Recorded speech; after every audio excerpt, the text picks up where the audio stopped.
stepped out of the path of the horses and of men pushing barrows, and presently, above all the streets, there came another sound more insistent on the ear. My mother paused and looked to the sky. I followed her eyes, and there, coming in across the Golden Horn, were three aeroplanes.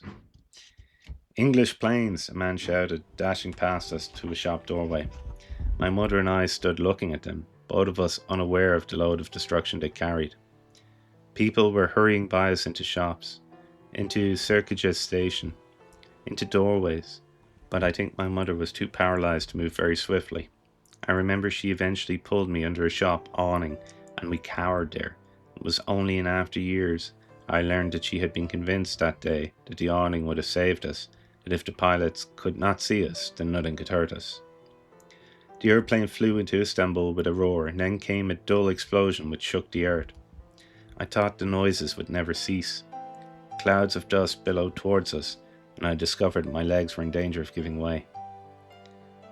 They bombed Mahmud Pasha Street that day, Istanbul's busiest marketplace, and scarcely gone to defend the city.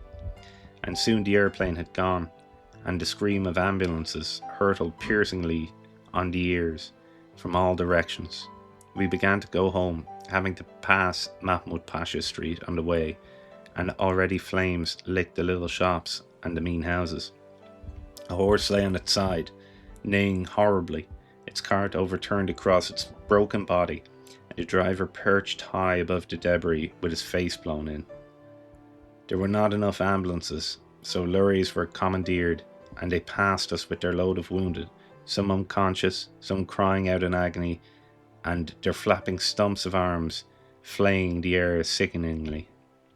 Carts piled with the dead came nearby, and one even passed us, and I was almost sick with horror when I saw its gory exposed contents, heads lolling fearfully without their bodies, hands and legs jumbled together indecently, all bundled in together, for these were the dead, and were no longer important when there were still the living to be saved.